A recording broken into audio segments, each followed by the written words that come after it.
Well, thank you everyone for joining. My name is Bill Hartog. I'm with ByteSpeed, and we'll also be talking to Ruckus and Jim Kerr today. He's an E-rate consultant, and he'll be giving us some updates on the E-rate program. I have Adam Keys here. He'll be talking about some Ruckus Cloud and the differences between essentials and professionals and different features in there. And I'll be kicking us off. I will be talking about the Ruckus product portfolio coming into E-rate this year, some changes, some things that gone are no longer in sale, some new additions, and those type of things. Again, I'm Bill Hartog, the Ruckus product specialist here at ByteSpeed. Any questions you guys have on, Ruckus products or any of that type of stuff, I am here to help with that. I also back up all of our sales teams on anything that they need as far as getting Ruckus or as getting quotes and working with Ruckus and that type of stuff. When I get up over my head, Adam Keys is there. He's the channel engineer. He pulls me out of the water and gets me what I need to know. So he is here. He'll be talking about the cloud. And then again, we have Jim here as well, and he'll be talking about the Ruckus program updates for this year. Little bit of background on ByteSpeed. You guys have probably heard this before.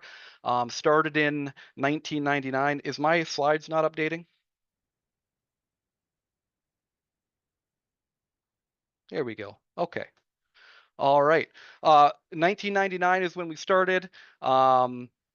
We started building desktops, laptops, servers, and all that type of stuff. Since then, we've branched out and we've been doing partnerships with Ruckus and a whole bunch of other different partners to kind of fill in all those gaps that schools need. Schools are probably about 80% of our customers, 70 to 80%, and local government and business kind of makes up that other, 30 to 20% there. So we try to fill in the gaps and kind of be as much as a one-stop shop as we can.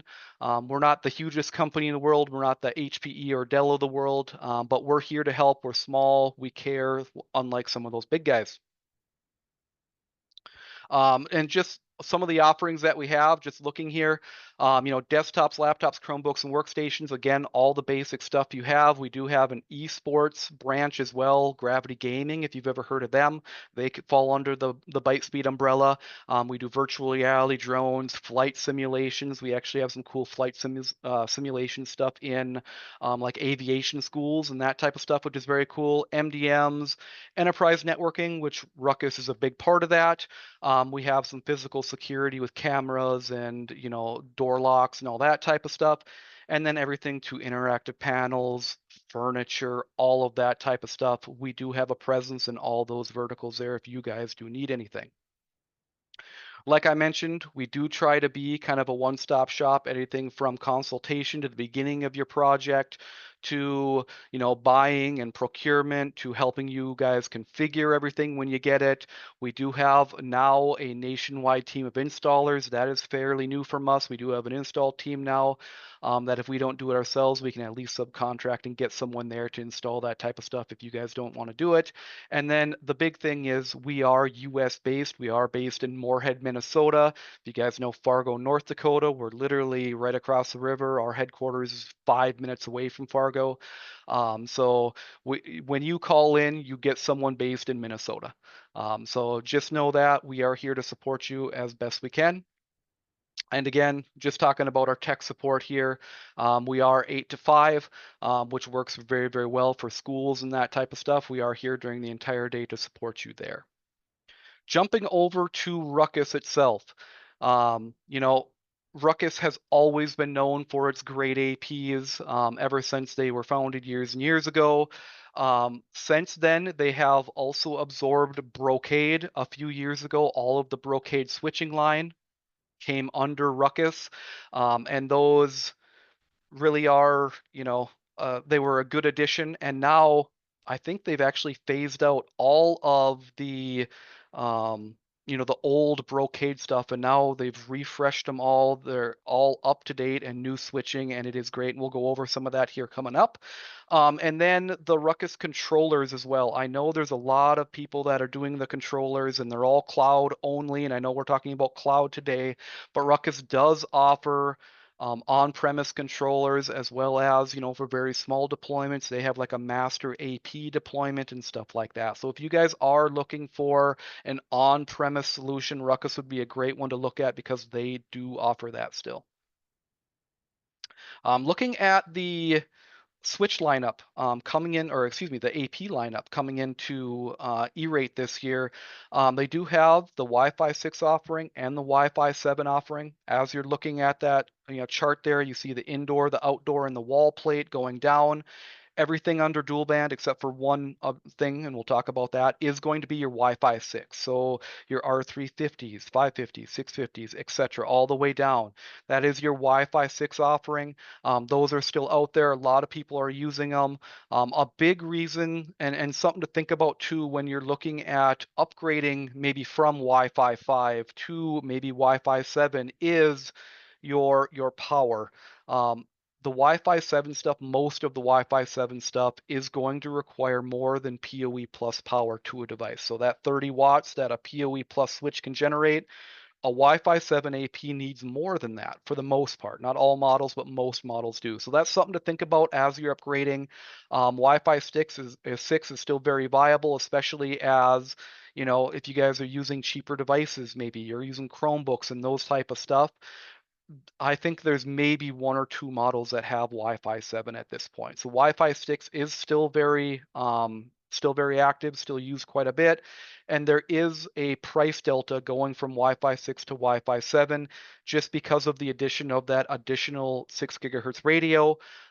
It does add some cost and that type of stuff. So on under tri-band, you can see they do have like the R560, the R670, those type of things. The R560 and the R760 under tri-band were the Wi-Fi 6 offerings. They are trying to move away from those and go directly to Wi-Fi 7. Wi-Fi 6E was kind of a stepping stone to Wi-Fi 7, I will say, using the Wi-Fi 6 technology, adding the 6 gigahertz.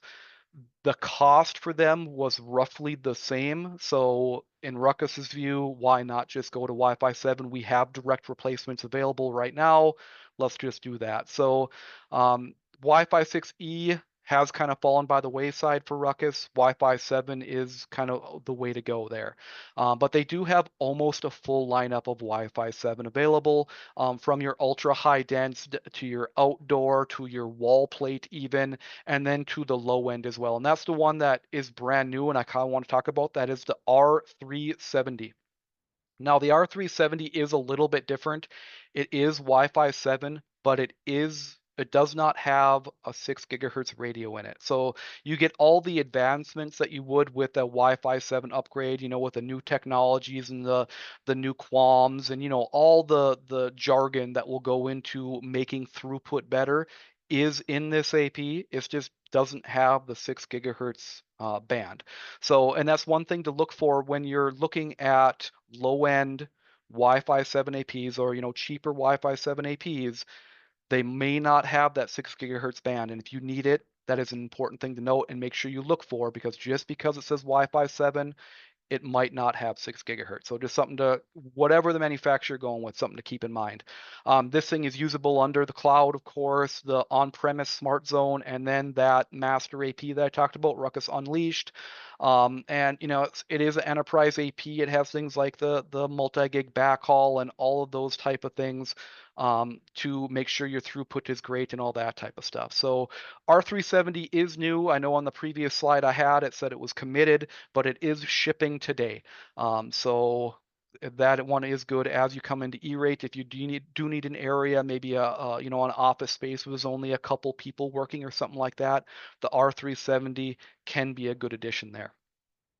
Moving over to switching, like I mentioned before, the Brocade line came in, and basically everything on the left-hand side of this slide that you see, the ICX 7550, the 7650, the 7450, all of those came over from Brocade. All of those have been refreshed. So, you got the high end, the 7750s became 7850s, blah, blah, blah, all the way down the line. The 8200s, which was the replacement for the ICX 7250s and some of the higher end 7150s, those have been out for a couple years now. They've been great. They've got things like, SFP 28, which is your 25 gig over basically the same fiber that offered 10 gig in the past. You can now do 25 and stuff like that. Multi-gig switches, PoE++ switches to support your Wi-Fi 7 APs and all that type of stuff. The ICX 8200 line is quite flexible there. But the newest line that Ruckus brought out, which we're going to be focusing on today, is the ICX 8100 that you can see there. Those are focusing on the kind of lower end of the replacement for the ICX 7150s, and we'll talk about that in a upcoming slide here. But first, I want to touch on the ICX 7150 end of sale. So a lot of you, if you have Ruckus now, this was kind of the bread and butter access switch for most deployments. They are end of sale. They went end of sale earlier this year. The bulk of, and to be clear, they're not end of support, they're just end of sale. So these are still totally usable. You can still buy support on them and everything like that. The Ruckus does a 5-year sunsetting. So, if you bought it last year, year before, whatever, you have multiple years before you need to worry about switching and not getting support and all that type of stuff. The bulk of them will go end of support March 10th of 2030.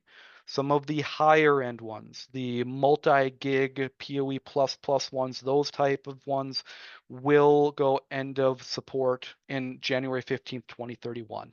But just know the ICX 7150s, you can't buy them anymore. The big thing about that is if you have existing 7150 stacks, you cannot add in the new switches to that stack. So just be aware that even if you get a nice ICX 8200, you can't just slap it into a ICX 7150 stack. That won't work. You kind of have to replace the stack as you go and all that type of, or replace the stack and move some of those other switches, all those other 7150s that are still under support and all that type of stuff, to a new stack and all that. So you can still mix and match that way and just create separate stacks. Just you can't mingle the switches. Going on to the ICX 8100. In the past, again, that ICX 7150 under Brocade, they kind of had a messy system with when you originally bought the switch, the SFP ports were 1 gig, but you could buy an additional license to make them 10 gig. Ruckus has gone away from that licensing model. Now they are 2 separate SKUs. So you basically have 2 different variants of the exact same switch. The upper ones that you see there are labeled as 1 gig SKUs. Those are because they have 1 gig SFPs on them. The 10 gig SKUs below them that end in -X, those are the ones that have the 10 gig uplinks on them. One thing to note on these switches, they are entry-level access switches, and as you can see at the note at the bottom, they do not support stacking. So you have the 1 gig switch and the 10 gig switch there. Again, they're the entry level. They're not multi-gig. They're not PoE++. They're just a nice standard, if you get the 10 gig version, a nice standard 10 gig uplink switch, and they're at a good cost there. So if you guys need something, especially that's not going in a stack anywhere, you're putting it out in maybe a tiny IDF somewhere or something like that, that you just need to power some phones and cameras and all that type of stuff, this would be a great option for something like that. But that is about it for mine. I know there is a question and answer section out there for you. If you guys have any questions on the current Ruckus lineup or any of those products that we talked about, toss those questions in there. We'll give you just a couple minutes and we'll go through those. And then we'll jump over to Adam and he can go through the Ruckus Cloud with you guys.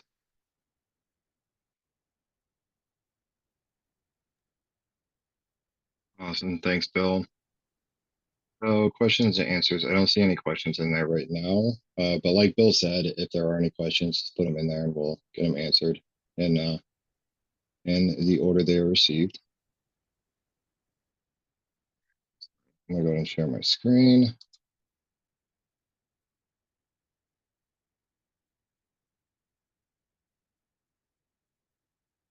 All right, so the first thing we're gonna talk over here is the first thing we're gonna really focus on is what is Ruckus One, right? So earlier in the conversation, we were mentioning Ruckus Cloud, and that's a good thing because it's a good bridge into what Ruckus One is. Ruckus One obviously started as Ruckus Cloud. It is our cloud controller. The point behind Ruckus One and really why it has so much value in today's market is that it's the addition of our other of many of our other offerings into one platform. And that's the goal behind it, is to bring as much value into a single controller as we possibly can. So that process began, roughly 2 years ago, by bringing in the analytical functions. So our Ruckus Analytics, we started bringing in that functionality into Ruckus One, and making those things available in Ruckus One. That's bridged into integrating our Cloud Path processes as well, which is our onboarding software. And that's about halfway through right now. So it's an ongoing process of incorporating all these different things into Ruckus One under one subscription to really, again, just make it as valuable as we can, and also just make it easy to use. That's really the big thing apart it is to make it as easy to use as possible. So we'll see that in a second when we look at the actual look at the display and the single pane of glass that we can navigate when using Ruckus One, and really how easy it is to navigate it. So it's important to mention with Ruckus One, there are different subscription tiers. There's Essentials, there's Professional, and then there's also a third one, which is MSP, that's Managed Service Provider. That one obviously is geared towards any kind of business doing a managed service provider network, which we don't really need to dive into right now, but the MSP version is the same as Professional. And this one we're seeing here, we got the Essentials and we got the Professional. So in the Professional, there's going to be some functionality that's available that is not in the Essentials. And it's also important to mention when we're talking about E-rate that Essentials is covered at 100% as far as E-rate funding goes, and then Professional is covered at, I believe, 90. But that's really a question for my my partner Kim, account manager to 10, who I am paired with. So looking here, we can see one of the first things that's in Professional that is not in Essentials is going to be third-party admin single sign-on. So that's one of the functionalities that is Professional only. And when I go through this list, as I bridge into the controller, I'm gonna show kind of where these things are and what they're used for. Now, the third one, so this is configuration. So these are really for adding in different like webhooks, for example, is adding in pre-configs. So webhooks is a Professional only feature. Advanced application configuration, Professional only. And then configuration templates. That one is more geared towards MSP, but we can take a quick look at it as far as what that does. Really, configuration templates is allowing you to configure different customers or different venues, setting up a template for it and allowing you to push that template to other locations, which we'll cover in a second. Now, moving on to the analytics. So this is where we're going to see some differences for sure, because analytics are really like the advanced features are going to be in your analytics section. So data retention, that is 1 month in Essentials and 12 months in Professional. And down we see service validation, that is Professional only. Network configuration analysis, Professional only. Video call QoE, Professional only. And then Data Studio, which is Professional. Now moving down just a little bit more. So security policy and management, that is your Cloud Path functionality. So that is going to be the onboarding and security, obviously security section. So that's going to have things like your BPSK management, which is across the board. That's an Essentials and Professional. Custom path portal, again, across the board. Adaptive network policies, that's available in both. Onboarding workflows. So onboarding workflows is one of the ones that is partially integrated at this point, which is why it has the little stars right here. And that what that basically means is that some portions of the onboarding workflows are going to be available in both essentials and professionals, but there's going to be some subsections that are professional only. And then we have network segmentation, and that's going to be professional only. Network segmentation, which, it's, I can cover it later, but basically it's when you're segmenting a network. So when you're creating an onboarding process, a client onboards to a network, and you can have that authentication process segment to different VLANs. So maybe students go to one VLAN and faculty go to another. That's going to be what we're kind of talking about there. Now, APIs are again across the board. Okay. So, change up the screen here. All right. So now that we're looking at the actual controller. All right, so this is RUCKUS 1. All right, so this is the controller dashboard. So this is where you're going to see things like alarms, incidents, client experience, your venues. So venues are locations. That can be a little confusing because you can have multiple locations and you can also have multiple venues in one location. So an example of this would be, let's say you have like a school district and you have multiple buildings within that district that are all at separate addresses. You can have a venue for each one of those addresses. And that's your multiple venues. Now you can also have a venue where there's multiple buildings, but technically they're kind of the same address. You can just label that 1, 2, and 3, and it'll still be multiple venues at that location, even though they're kind of still at the same address. So really, it's just a way of segmenting the network to keep everything clean. But it's also crucial because some of your settings are pushed down from the venue level. And then across from that, we see devices, and then we see clients. So again, the dashboard is going to give you a quick look at what's going on. Now, as far as the AI section, so when we're talking about one of the professional only features, it's not really professional only because we're talking about different lengths of time that we're seeing data retention.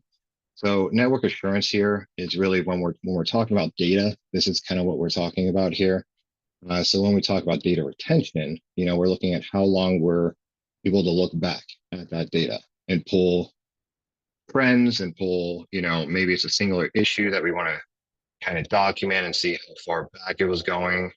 That is where we're talking about being able to pull 1 month, which is essentials, compared to professional, where we're able to look back a full year. Okay, so again, this information here that's the wired section. The wireless, this is actually really cool in here. Network assurance, it's what it sounds like. It's service assurance. So this is where all the data is as far as field connections, roaming issues, things like that. It's where you can kind of do a deep dive into it, right? So when we're looking at here, we can see in this time frame where our connection failures are happening. And if we click on them, we can see what actual devices that those failures are happening on. Again, we can select the device, and then we can see where those failures are happening. We can expand this to look at a larger time frame. But if we click on the actual failure, we can see where on the handshake that the failure is happening. And then we can also download the PCAP as well from this section that we can then plug into Wireshark and even go even deeper into the troubleshooting rabbit hole here. Now, again, I mentioned that the AI section really is the advanced features. And what I meant by that is that our automated systems, so our intent AI, so the really smart stuff that's looking at your network all the time and trying to find ways to improve it, that's located here. And that kind of comes in a couple different flavors. So we have AI operations, right, which is a lot of things are actually happening in AI operations, but these are automated and they're looking at your network to find issues that they can improve upon. Maybe it's not even a real issue. Maybe it's just a trend that is possibly a negative trend that you're looking to improve. So like things aren't quite roaming the way they should. So that's something that's picking out. And then important to point out here as well is RRM. So that's Radio Resource Management. So RRM is one of the one of the more advanced features here. So Radio Resource Management really takes a look at your whole network as, instead of just maybe like an AP or subsection like that, looks at your entire network, and it looks for things like roaming, looks for ACI, CCI, looks for anything that is causing interference of any kind. And it's finding the right channel map, channel width, and AP power to prevent that from happening. So really it's doing a lot of the legwork for your network config, so you don't have to necessarily do that. Like when we're looking here, so we can see these are all verified. I know one of these ones, I think it was this one, a good one we can kind of take a look at. So this kind of shows it. All right, so we see some interfering links here, and then the improvements. So basically, there were some interfering links. So there's cross-channel interference, or maybe adjacent channel. There's interference of some kind happening here. And basically RN took a look at it and improved it, so there's not. And more than likely what it's going to do in that situation is it's going to change up the channel mapping, right? So the what channels everything's broadcasting on, not everything, but whatever was having the interference, and correcting that issue. These are some of the subsections that you're going to see in the AI section, right? So these are things that, again, are built around making whoever's administering the network is to make their life easier. Yeah. All right. So taking a look back here, some of the other things that were different between here. So, all right, we do have config change. So this is a section that in essentials, you won't actually see this drop down. So service validation, config change, call QoE.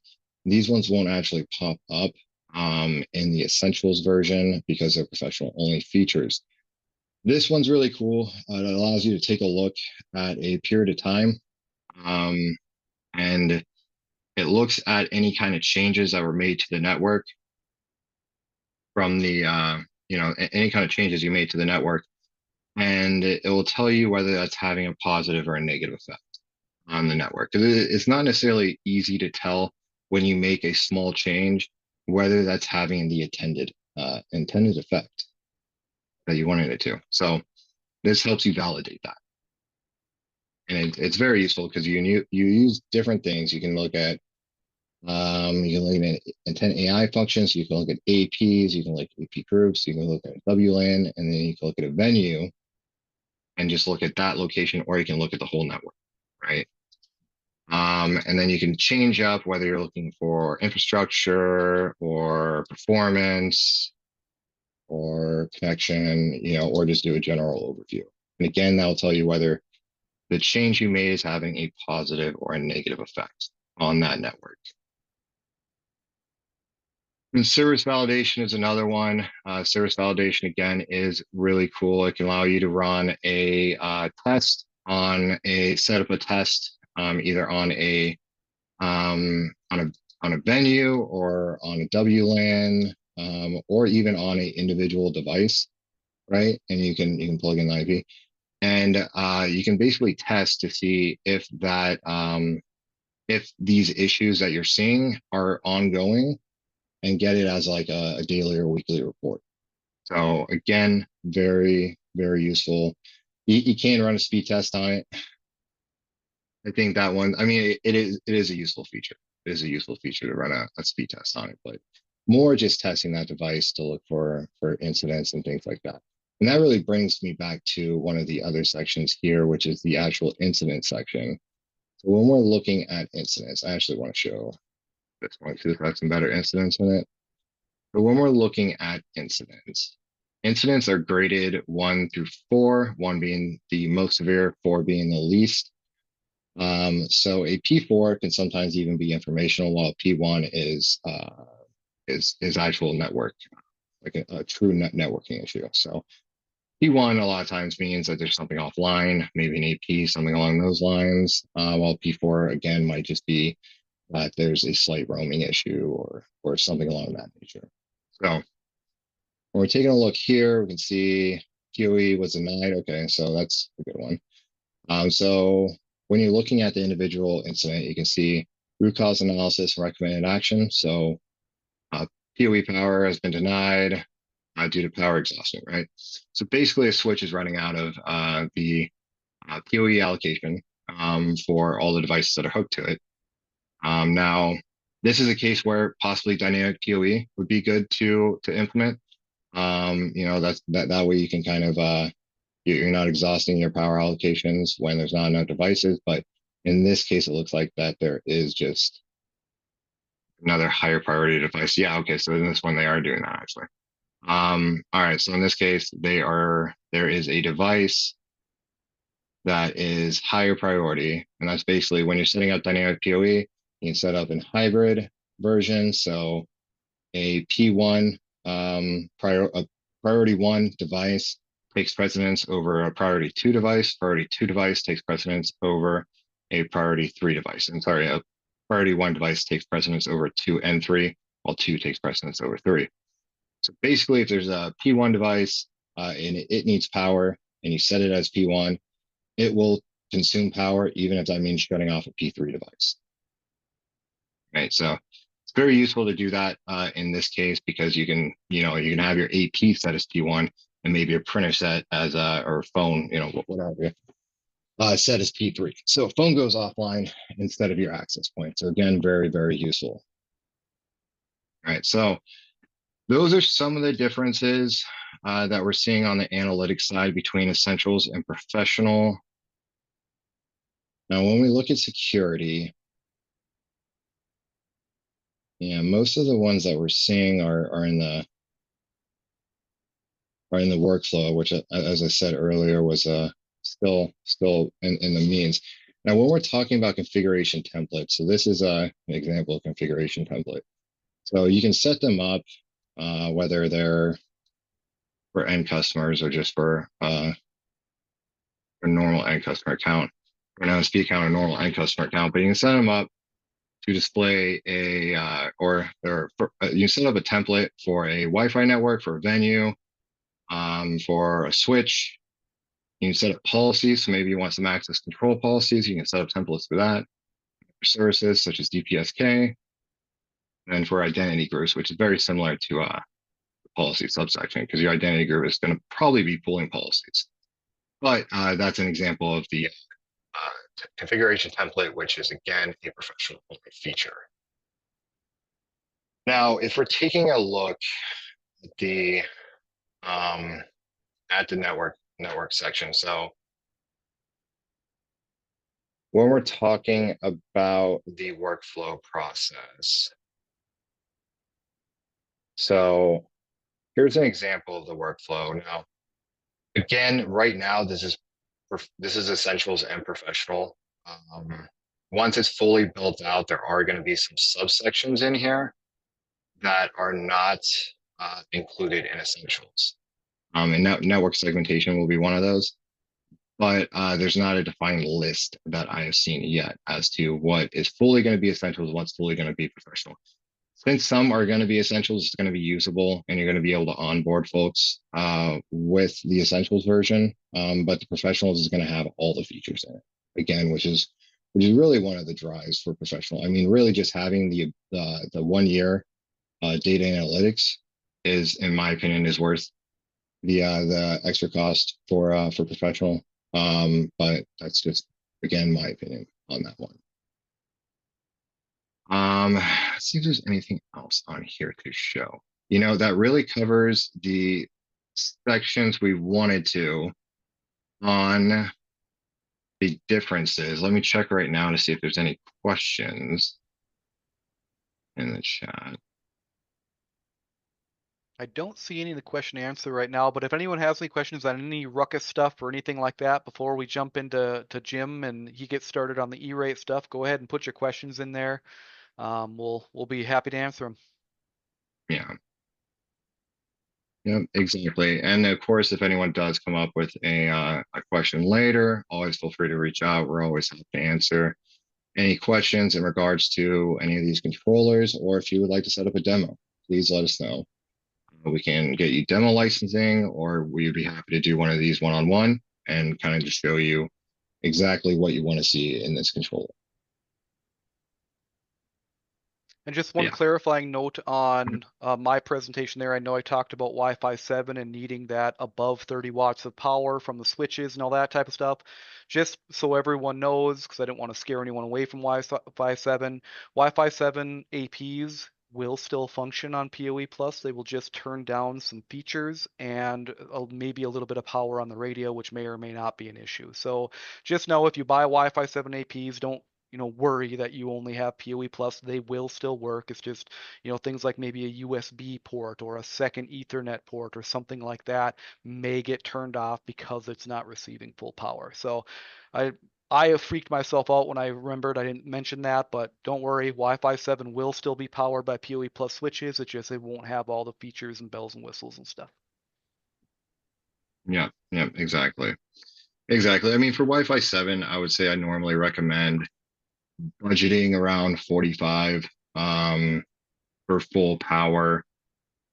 And then obviously, again, with the PoE power prioritization, I would always recommend keeping your APs AP1 status to make sure that they're kind of first in line for.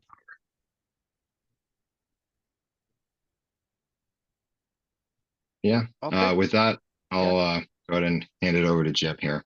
Yep. I don't see any questions. So Jim, if you want to jump in and do your presentation, we can do that.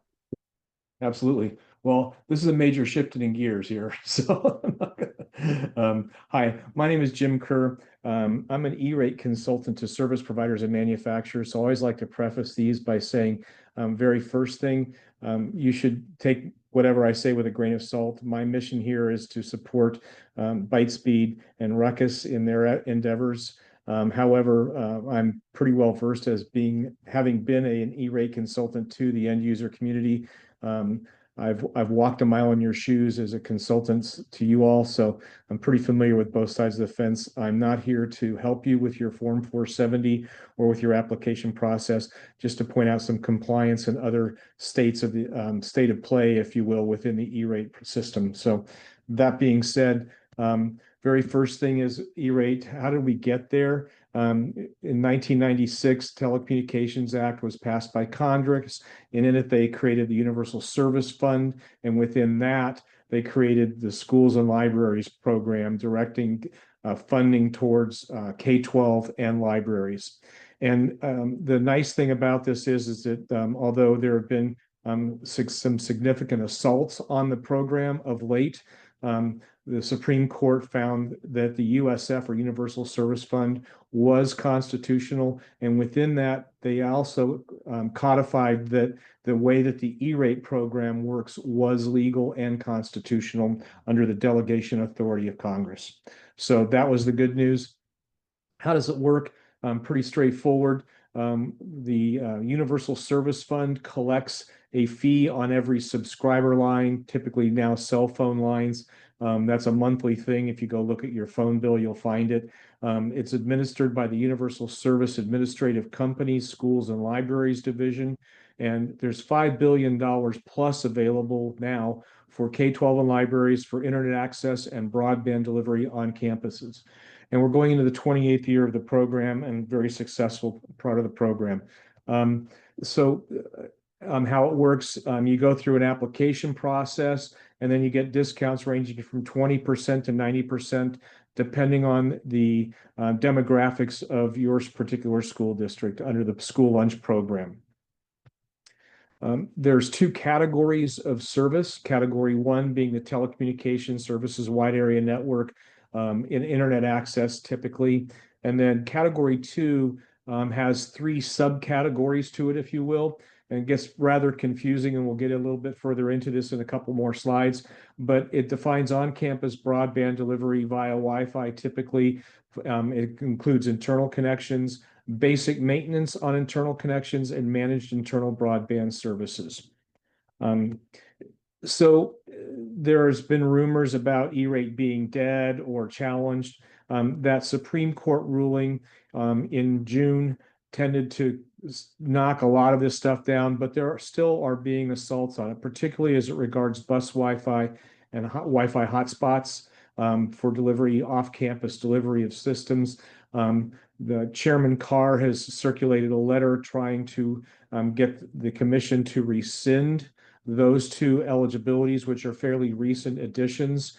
I disagree. I think kids need as much internet access as possible, particularly rural students that may not have access or underserved students that don't have digital equity. These are good things. And I think the premises are, they don't understand SIPA compliance and as it relates to these accesses and what the districts can do to throttle this down. But again, still under assault. And then Congress is acting right now. There is a universal service fund working group trying to change the way that the money is collected. And one of the problems with the current version is that it's gotten very expensive on your cell phone bill, particularly for less advantaged citizens to afford a cell phone. And it kind of unfairly hits them with more of a percentage of their total income as far as supporting this program. So they're trying to figure out how to fund the Universal Service Program in different ways,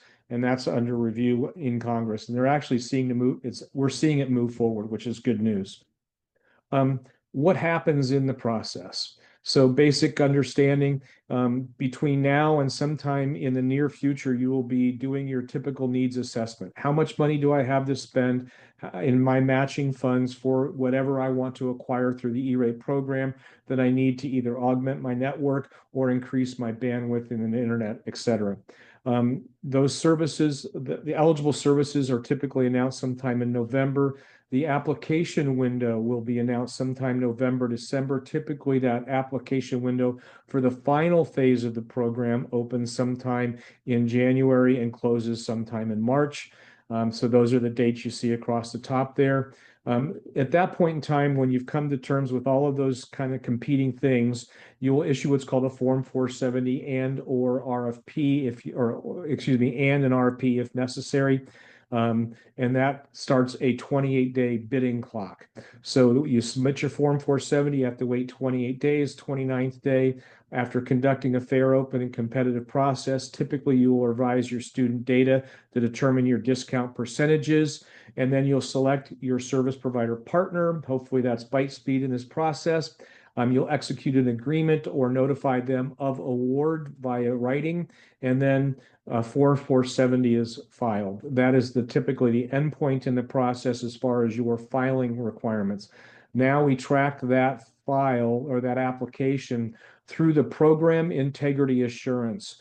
And the very first thing I always recommend is make sure that when you file that Form 471, you get what's called a receipt acknowledgement letter. The best thing you can do for yourself as far as this application process is to go back and look at your actual contract, look at what you filed, and make sure they match 100%. If they don't, this is your best chance to make a change without delaying your application further. It goes through the PIA or Program Integrity Assurance review process. What's called a Funding Commitment Decision Letter, or FCDL, is issued. The purchase order would typically be issued at that point in time, and you would file what's called a Form 486, which is Receipt of Services Acknowledgement Form. And it says we're ready to receive services and go ahead and release funding to my partner and user service provider. The installation and services will begin to be delivered at that point in time, and then the invoicing process begins. So there are some gift rules. You are not allowed to accept anything of value in excess of $20 for any single transaction to an individual in this program, or anything that you have involvement in this program. And again, the service provider may not give anything in excess of $50 in a given year. So 2 lunches at $20 per person, including taxes and tips, and a $10 lunch, and you're done for the year. And again, nothing in any single transaction in excess of $20. Promotional items are okay. And then notice this underlying stuff: loans of products, including those characterized as on-site product demonstrations, services, or equipment. So those are under this. So be very careful of demos. anything that resides on in your campus or that you're demoing for greater than about 120 days can start to look like a gift and be a gift rule violation, which is by the way, a federal violation because it involves tax dollars, et cetera, et cetera. It gets really ugly fast. Please just be very careful of this. And then during the Form 470, that 28-day window, this is not a hard and fast rule, but we've heard this in training from USAC in the past, and that is that it shouldn't be in it should not be in the system as a demo for more than 15 days during that 28-day period. Otherwise, it could be construed as a gift or competitive bidding violation. And with that, that is my topics for the day. The E-rate process is well underway. Folks are issuing their Form 470s and would invite any questions that you might have. Yep. If you have any questions for any of us, go ahead and put them in the questions section now, and we'll try and answer them here for you.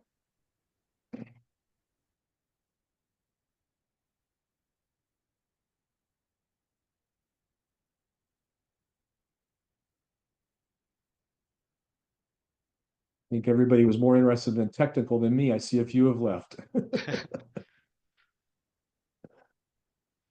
Well, thank you everyone for joining. I guess I don't see any questions. I'll hang on for a few minutes, but for anyone else still on, if you guys enjoyed this, we will be sending out and you want to review it, we will be sending out a recording and that type of stuff. So stay tuned for that.